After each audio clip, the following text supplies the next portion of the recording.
Tricks of the trade. Every one of these shots that we show you is a static moment in a dynamic world.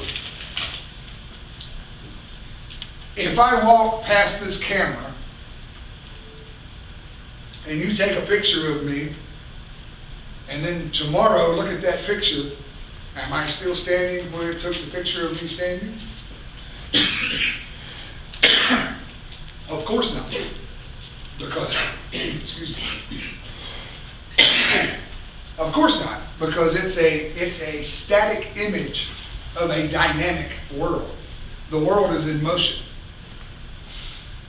So here's what I did in this particular shot. I went and I looked at yesterday's SST shot, and I drew a line. That's what this blue line right here is. So then I pulled up today's chlorophyll shot, today's SST shot, and I drew a line where the break was. Where do y'all think tomorrow's break's going to be? Northeast. Yeah. It's not rocket science. You just got to think about it a little bit. You know, don't be afraid to go back and look at yesterday's. Don't be afraid to go back and look at the day before. You know, that's why it's all there. Look how fast the features are moving, and try to find it where you think it will be tomorrow. Isn't that kind of what we're at? What we're all chasing here is where it's going to be tomorrow, not where it was at 12 noon today or 5 p.m. today, where it's going to be at 6 a.m. in the morning. That's what we're really looking for. Now let me tell you another little trick in the world. If I'm looking for this break, I am not going to come up here and troll along the break this way. No sirree. And you go, well, why, Captain Dave? You're on the break. What I'm going to do is I'm going to come down here and I'm going to turn straight offshore until I find it. And then when I find it, I'm going to troll up the break. Does that make sense? If you run, let's say I run right here and then I turn south, look how far I've got to go and I miss it just about the whole way. You see what I'm getting at? Don't run parallel to the feature. Run perpendicular. So don't run parallel with it, run perpendicular to it. If you run perpendicular to it, you're going to hit it. Does that make sense? Just tricks of the trade. Next. Color ramps. In the heat of the summer, the water is really, really hot. High 80s. In the depth of the winter, the water is really, really cold. Low 50s. Regardless of what your monitor people have told you, you can only display 256 colors on the internet, and that's all that there is. And somehow or another, I've got to take 256 colors and cover from 50 degrees to 90 degrees. All right? Well, I can't do that, at least not very well, and not give you any type of resolution so that you can see what the features are. So what I've done is I've created these things called color ramps. This particular color ramp is from 30 to 60. So anything that you see that is in color is either higher than 30 or lower than 60. Now it would be my guess that what you're seeing right here is the Labrador current, wouldn't you think? And it would be my guess that right here along this line where it goes from color to white, I bet you that's 60 degrees. What you think? All right? I got all kinds of cool resolution, and I can see all kinds of features here, and I can see nothing down here because the water is higher than 60 degrees. Yes? So I take the color ramp. This is the exact same shot. Turn it backward one time. Go forward one time. You see? This is the same shot, but now I've taken those 256 colors and I've gone from 40 to 70 with it. So now I can see right here is where the 70-degree line is. And look at the nice resolution that I'm getting between features coming down through here.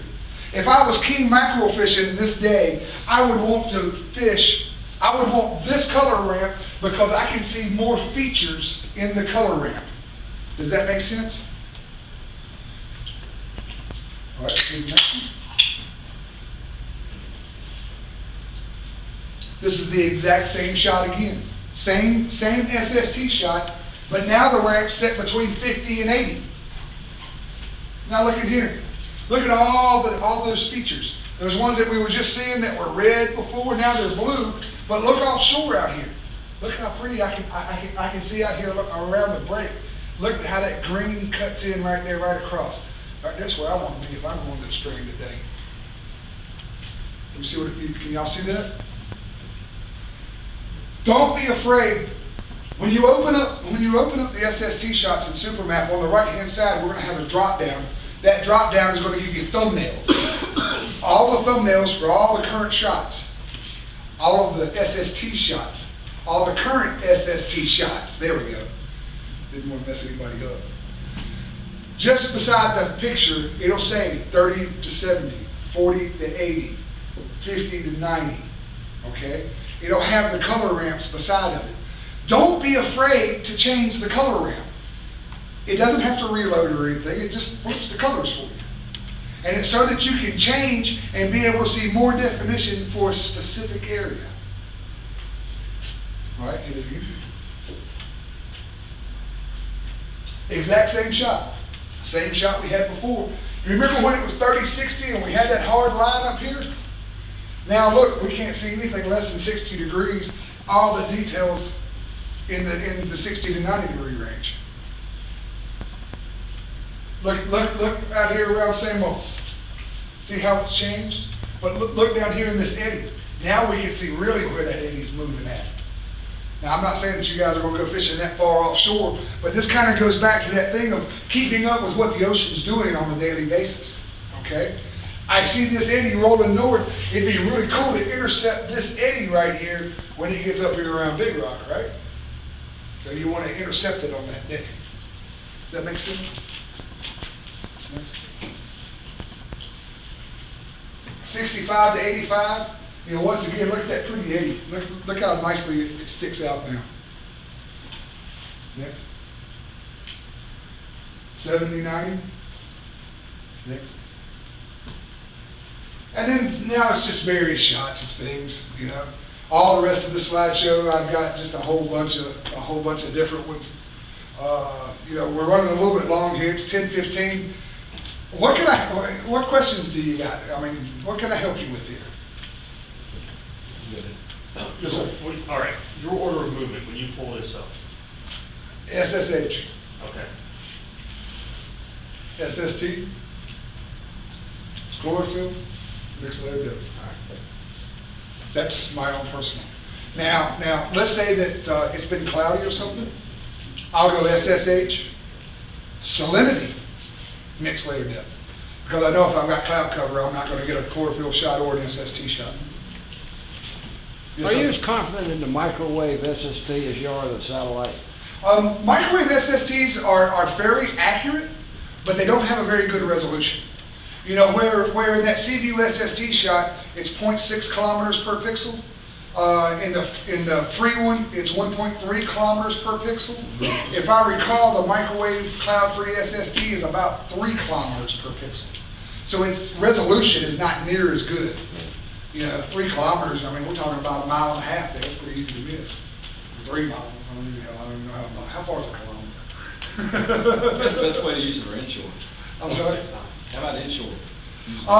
Inshore, absolutely. The SSTs work, the chlorophyll works, you know, especially when you start zooming in on things. You'll see a lot of upwellings there, like around where the ARs are. You'll see where the current's running into the AR and then pumping all those nutrients up onto the surface. How about even further into like a river? Does it work? Yes, it works. You can see the temperatures, and to some extent you can see the chlorophyll levels. The chlorophyll levels are really, really high. Mixed layer dip, you know, I don't know, I ain't never tried it. I would guess probably not. I mean, you know, it's a fairly coarse picture anyway. I would think that most of the inshore river kind of stuff is not wide enough to accommodate 1 pixel, so I wouldn't think so. Any other questions? Yes, sir? When you're looking at the eddy moving up like you saw a minute ago on the color ramp, Right. there's a defined break over a large area. Yes, sir. What is your opinion on a specific area of that eddy? The front of it. The front of that. You always want to be on the leading edge of the eddy pushing north, and especially right where that eddy pushes across the break. You know, it kind of goes back to the SST plus structure plus food equals fish. As that eddy rolls to the north, it's going to push fish either in front of it or behind it, according to, you know, going back to that Spanish mackerel, clean water, dirty water thing. You know, it's going to either hold them on the top edge of it or just inside of it, one of the two. So on that- Once you get back into the curly part of it, it kind of gets all muddy. You know what I mean? And you don't really get that clear distinction between the dirty water and clean water, like you've got on that front edge. If you can catch that front edge coming north, that's the heat right there, baby. You say it's probably like top edge, like pushing. Yes, sir. Okay. We're talking about when the eddy's rolling up the coast. If you can catch that front edge of it, that's the spot that you want to be on. Now, that doesn't mean that you can't fish on the backside of it. That doesn't mean that you won't catch fish on the backside of it. But they are generally will be more. There will generally be more of them along the front edge of it. Does that make sense? Yes, sir.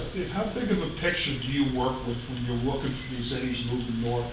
Like one of the things I that you didn't generally cover zoom tonight in. was like, I don't know if everybody knows how to get to the point where with what you're showing, as far as like, you know, starting out where you eliminate some of the stuff on the screen you're not interested in, and then you take the mouse and you drag it to make a box. So you come over here to details. Right. This is the details tab right here. This is going to drop down out of the top, and there's going to be a big box here. And you'll see a whole bunch of stuff in there checked. Like remember the little pink box you were seeing right here? That's a closed area of the NPA. You can turn that off. You can turn off the bottom topography. You can turn off the bottom color ramp.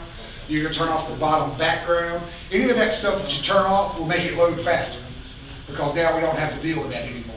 But what would you say, how big an area are you looking at? Like I that's a big area you've got on that. I generally zoom in between Cape Lookout and Cape Fear, so that I've got Cape Lookout at the top, Cape Fear at the bottom. So you don't go much smaller than that, huh?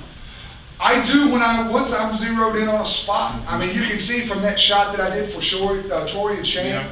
You know, once I'm zeroed in on something, then I'm zooming way in and I'm really looking at what's going on there. But as far as figuring out which area to be in, I would suggest a little tighter than this. Let me see if I can actually find you one. Let me get this thing out here just a second.